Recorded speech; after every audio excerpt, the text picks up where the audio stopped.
Assalamualaikum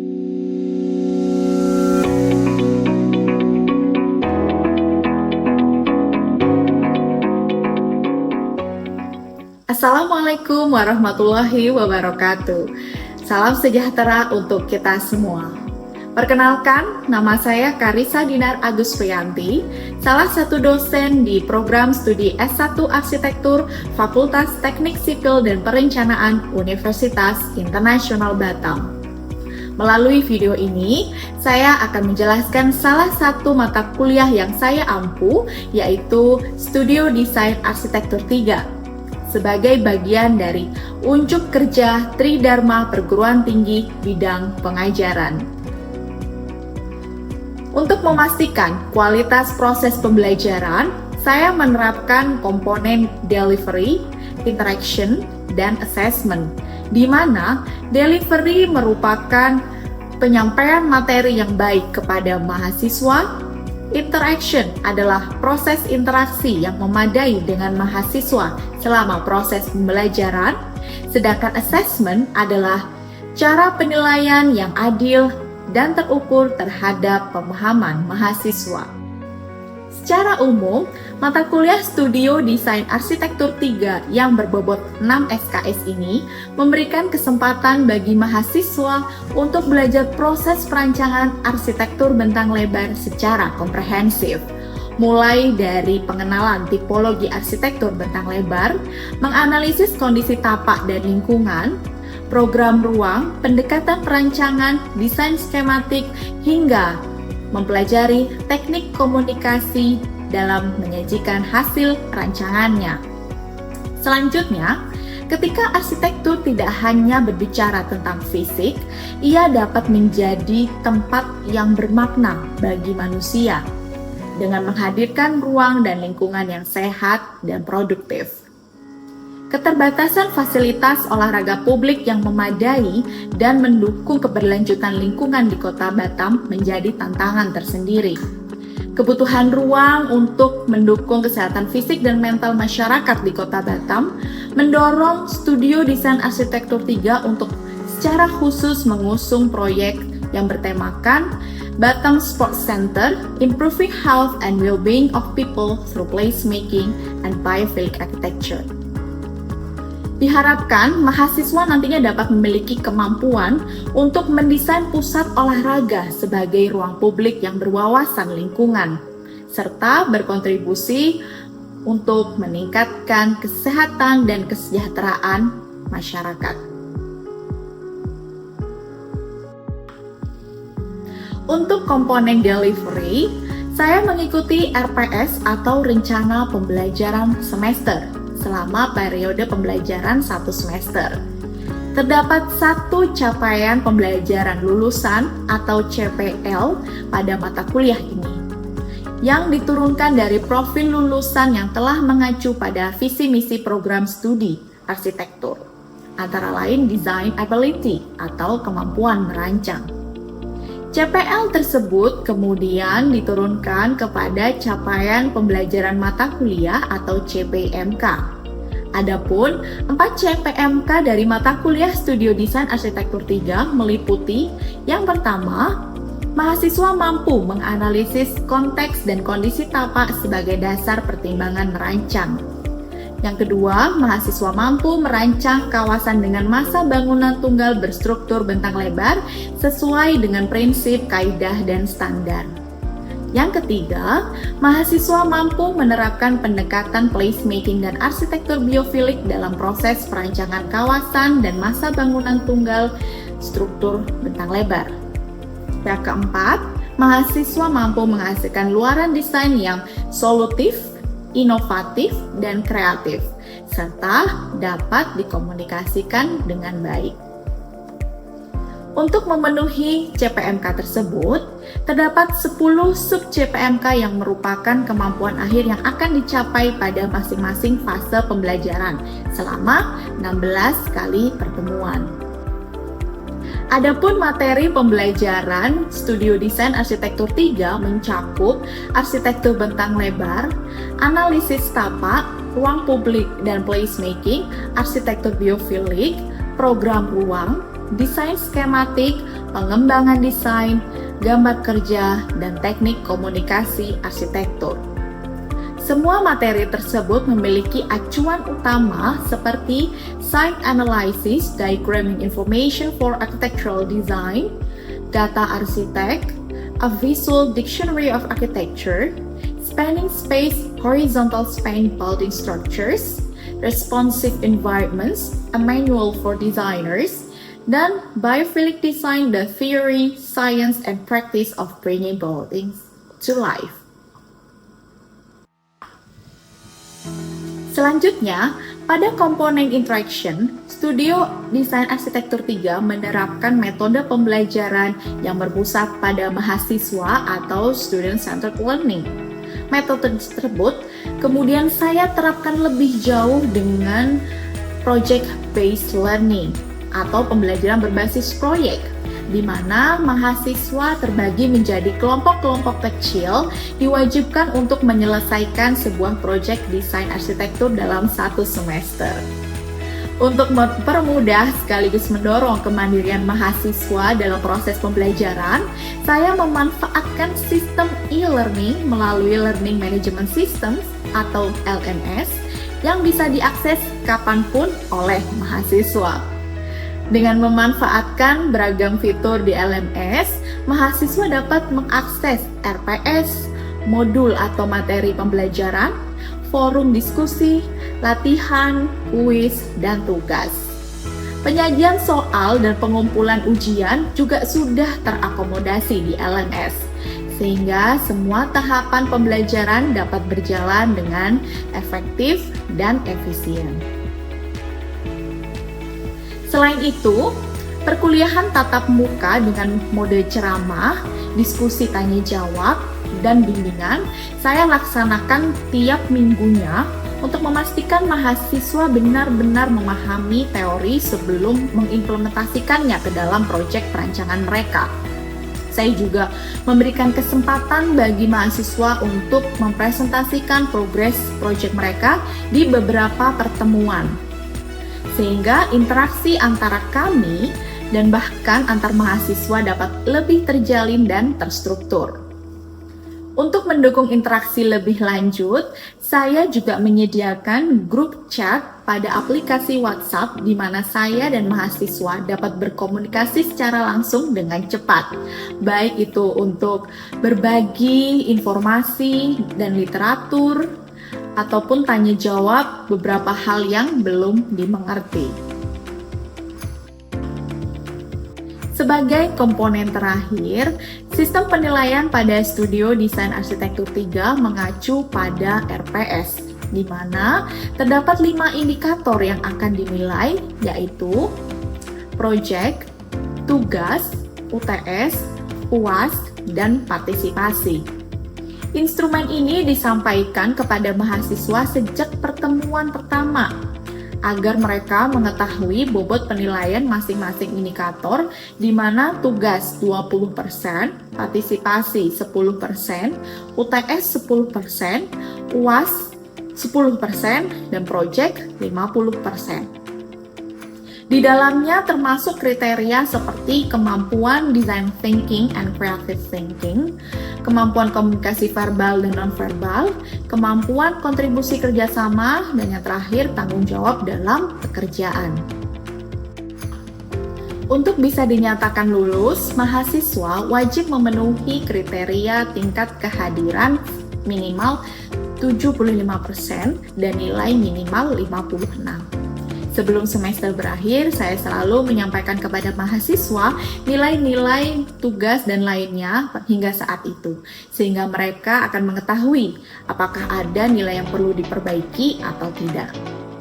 Lalu, hasil karya mahasiswa pada Studio Desain Arsitektur 3 yang meliputi Architectural Presentation Boards, gambar kerja, dan video animasi dinilai di akhir dengan bobot paling besar, karena kembali lagi mengacu pada penerapan project-based learning di mata kuliah ini.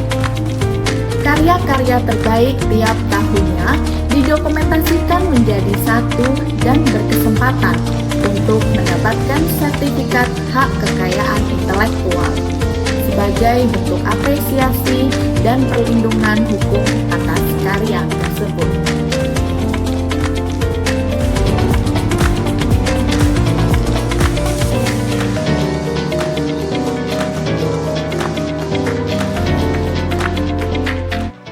Baiklah, demikian sedikit penjelasan terkait delivery, interaction, dan assessment.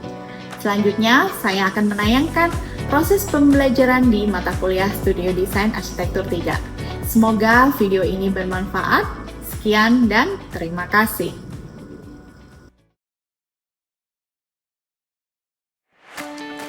Assalamualaikum warahmatullahi wabarakatuh. Selamat malam semuanya. Gimana kabarnya? Baik. Alhamdulillah. Hari ini kita masuk ke pertemuan minggu kedua ya. Sebelum kita mulai membahas, saya mau cek dulu kira-kira kalian masih ingat nggak dengan pembelajaran kita minggu lalu? Ingat Bu. Coba Fenty. Tentang arsitektur bentang lebar, yaitu bangunan yang memiliki lebar bentangan bangun struktur yang mencapai lebih dari 20 meter, sehingga memenuhi kebutuhan aktivitas yang membutuhkan kenyamanan dan fleksibilitas yang tinggi. Oke, terima kasih Fenty. Jadi, proyek kita di Studio Desain Arsitektur 3 ini kan akan merancang sebuah sport center ya, atau pusat olahraga berbentang lebar dengan pendekatan ruang publik dan placemaking. Jadi, setelah minggu lalu kita membahas tentang arsitektur bentang lebar, di minggu ini kita akan lanjut membahas terkait ruang publik dan placemaking. Ya? Ada beberapa hal yang nanti akan kita bahas di materi ini. Yang pertama ada definisi ruang publik, yang kedua sifat ruang publik, yang ketiga placemaking sejarah dan fakta, yang keempat prinsip placemaking, dan yang kelima ada why placemaking. Gitu. Nah, sebelumnya saya mau tanya dulu, kira-kira menurut kalian, apa itu ruang publik? Ya, silakan David. Ruang publik itu dengan tempat diakses dan digunakan oleh masyarakat umum untuk berbagai aktivitas. Betul sekali, terima kasih David.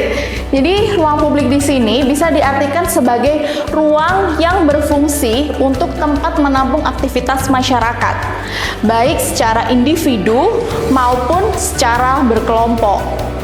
Di mana bentuk ruang publik yang umumnya bersifat open space itu sangat tergantung pada pola dan susunan massa bangunan di sekitarnya. Kemudian menurut Scarter, dia menambahkan ruang publik itu memiliki akses yang sangat besar terhadap lingkungan di sekitarnya. Dan ada norma-norma dan perilaku masyarakat yang khusus di dalam ruang publik tersebut.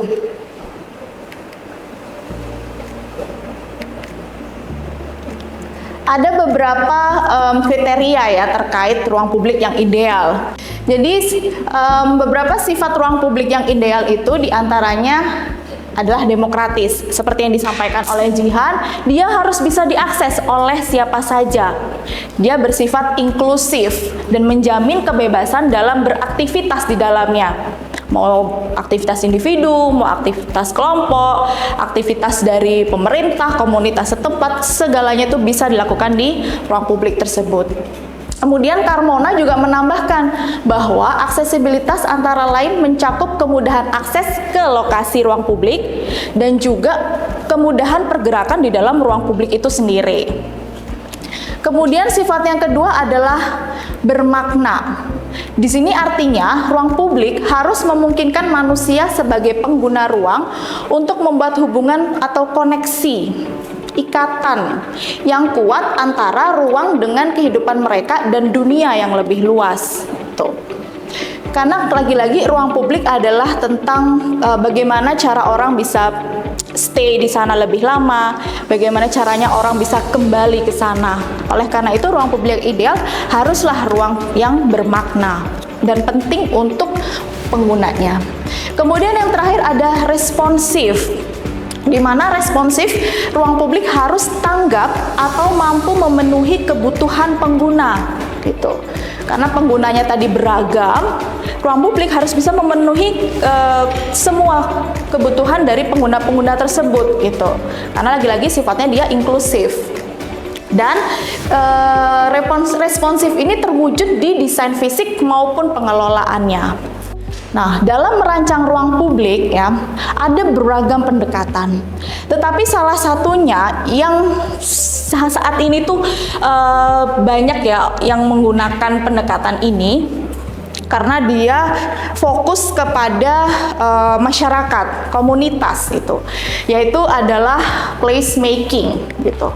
Kalau kita melihat sejarahnya ya, place making ini terdeteksi sejak 1964 ketika Jane Jacobs dan William Hyde itu mengeluarkan gagasan inovatif tentang orang Amerika dan pengalaman mereka dalam merancang perkotaan gitu. Gagasannya dulu bukan placemaking gitu, tapi bagaimana kota dirancang untuk komunitas agar nyaman berjalan kaki di ruang publik yang ramah dan dalam lingkungan yang hidup. Kemudian di tahun 1975, Project for Public Space itu mengadopsi ide dari Jane Jacobs ini dan mengembangkan gagasan tersebut sebagai sebuah metode merancang ruang publik yang berbasis placemaking. Itu.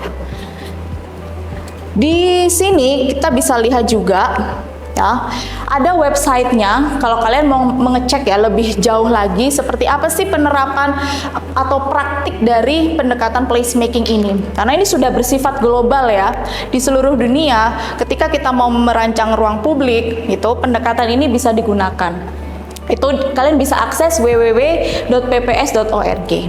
Ya, di sana ada tentang portofolio mereka. Di sini kalian bisa ngeliat cek bagaimana penerapan placemaking di berbagai belahan dunia. Tuh. Nah, di sini bisa kita artikan placemaking adalah proses kolaboratif dalam meningkatkan kualitas tempat di dalam suatu lingkungan untuk memaksimalkan nilai bersama atau shared values.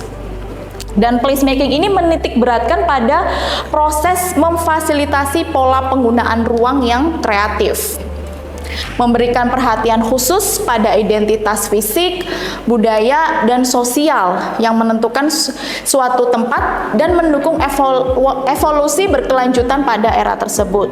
Karena kembali lagi prinsip dari ruang publik yang ideal itu adalah yang bermakna ya. Nah, sekarang ada beberapa faktor ya, faktor pembentuk dari pendekatan placemaking. Coba kita lihat di sini diagram. Ini diagramnya juga disusun oleh PPS ya. Di sini kalian bisa akses di websitenya juga, di sana ada untuk lebih lengkapnya.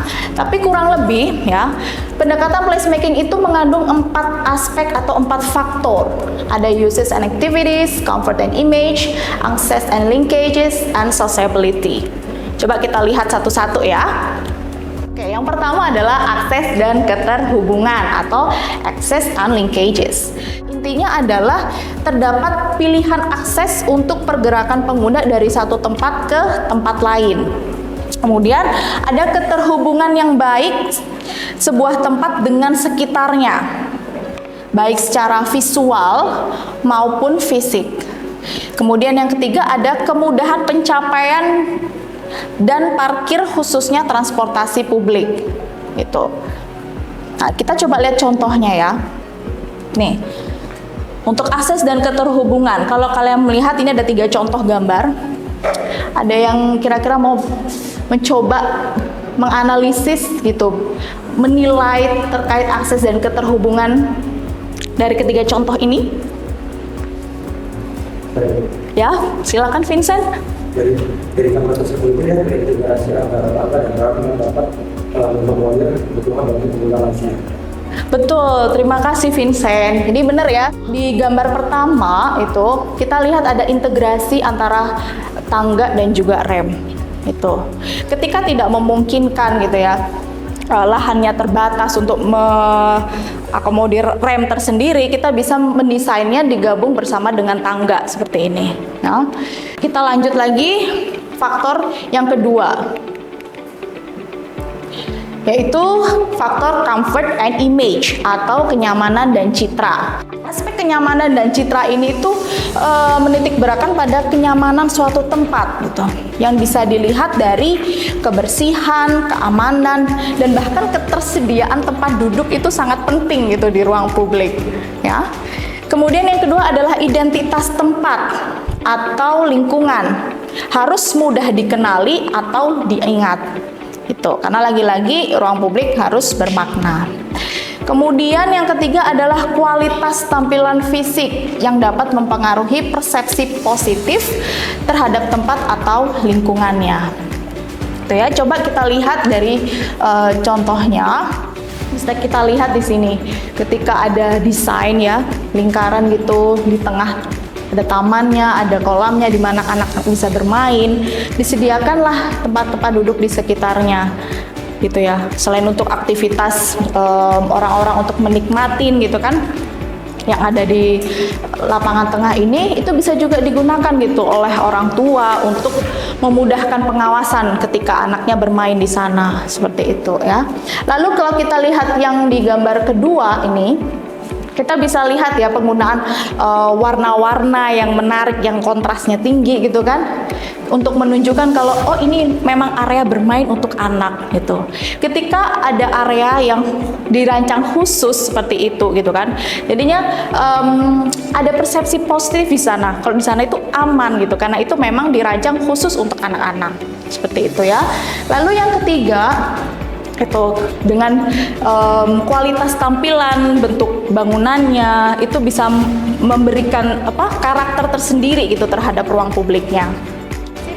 Kita lanjut ke aspek fungsi dan aktivitas atau uses and activities. Itu untuk fungsi dan aktivitas di sini bisa kita ini ya simpulkan bahwa fungsi sebuah tempat adalah alasan gitu. Alasan mengapa tempat tersebut dikunjungi oleh masyarakat dan mengapa mereka terus kembali gitu. Karena kembali lagi kan tadi, ruang publik itu harus bermakna, harus ada alasan kenapa dia harus datang ke sana dan kembali lagi gitu. Ada rasa keterikatan terhadap ruang publik tersebut. Dan aktivitas yang dapat dilakukan di tempat tersebut juga menjadi kan sebuah tempat itu menjadi tempat yang memiliki nilai yang spesial gitu. Nah, kita lihat ya, ini contohnya ada beberapa desain sport center situ di mana ada ragam aktivitas dan fungsi. Di sini dikombinasikan antara lapangan basket dengan trek lari gitu. Kemudian yang di luar juga seperti itu, aktivitas untuk santai-santai duduk bersebelahan dengan orang lari-lari gitu ya. Dan ini kan kalau misal nggak dipakai lari, bisa dipakai untuk aktivitas yang lainnya. Jadi bisa ada fleksibilitas di dalam desainnya. Gitu. Kemudian yang aspek terakhir adalah sosiabilitas. Gitu. Untuk sosiabilitas di sini mencerminkan bahwa tempat yang baik itu menjadi pilihan ruang yang aman untuk bertemu dengan orang-orang terdekat. Gitu. Karena ruang publik yang baik mendorong adanya interaksi sosial di dalamnya. Kemudian tempat yang dapat aktif dan ramai lebih lama biasanya akan lebih terjaga keamanannya. Ya, ini contohnya ya, atau gambarnya. Nah, bahkan untuk area olahraga pun desainnya dibuat gimana supaya orang tetap bisa berinteraksi satu sama lain, olahraga bersama gitu kan, dengan kakak, dengan adik gitu kan. Lalu ini ada juga contoh yang ruang bermainnya dibuat bagaimana ada aktivitas bersama dengan keluarga juga gitu kan, gitu itu. Atau hanya sekedar desainnya berupa lapangan rumput yang luas yang orang-orang bisa duduk bebas gitu kan untuk berinteraksi di sana. Ada pertanyaan dulu sampai sini? Tidak ada? Aman ya? Oke. Terakhir, Why placemaking? Ayo, menurut kalian apa sih kira-kira manfaatnya? Kenapa kita harus menerapkan pendekatan placemaking ini di perancangan ruang publik? Ya, silakan Fizi. Karena di placemaking itu masyarakat bisa memberikan kualitas hidup sehat, karena di situ mereka bisa melakukan aktivitas fisik dan juga mereka bisa lebih berinteraksi. Betul sekali. Terima kasih Fizi. Ada lagi yang mau menambahkan? Silahkan Theo. Bisa jadi untuk mendorong perekonomian lokal, jadi semakin tingginya adanya pengunjung, maka juga ada semakin tingginya kemungkinan untuk pembukaan fasilitas seperti komersil. Ya, betul sekali. Oke, jadi kita lihat ya. Nah, ada banyak sekali manfaat dari pendekatan placemaking seperti yang disampaikan oleh Fizi dan juga Theo. Ya, dimana ya, yang pertama dengan pendekatan placemaking kita bisa menciptakan sense of comfort ya, kenyamanan di ruang publik ya, dan juga meningkatkan aksesibilitas sehingga banyak orang yang akan datang ke sana gitu ya untuk menggunakan ruang publik tersebut, dan akhirnya dengan semakin banyaknya orang yang datang gitu kan akan mendorong kegiatan-kegiatan komersil di sana yang untuk menghidupkan ruang publik tersebut. Dan tentunya dengan banyaknya orang tersebut akan mendorong interaksi sosial di antara mereka gitu.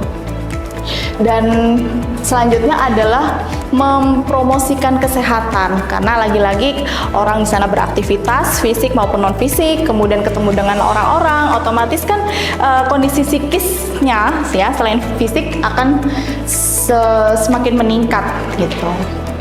Terus yang terakhir ya, itu manfaatnya bisa meningkatkan sense of community di sana ya, karena sudah berkumpul berkegiatan bersama secara kolektif, orang-orang akan meningkatkan rasa sense of community dan pride-nya terhadap ruang tersebut. Nah, untuk minggu depan kita akan coba untuk melakukan field study atau kuliah lapangan. Nah, jadi saya ingin melihat apakah kalian nanti bisa gitu ya, bisa untuk menginvestigasi gitu komponen-komponen placemaking yang ada di ruang publik di Kota Batam. Nah, kita akan mengunjungi alun-alun Dataran Engku Putri ya. Jadi silakan tiap kelompok untuk mempersiapkan diri untuk membawa bahan-bahan yang akan kita gunakan nanti di sana dalam mengobservasi dan menganalisis komponen utama placemaking di alun-alun tersebut. Ya, untuk jamnya sesuai yang tertera di sini ya, bisa kalian lihat di sini. Nanti akan saya sampaikan info lebih lanjutnya di grup chat WhatsApp. Ya, di akhir pertemuan kita akan melatih pemahaman kita, apakah benar-benar sudah paham terkait pembahasan materi hari ini atau belum ya. Bisa join saya.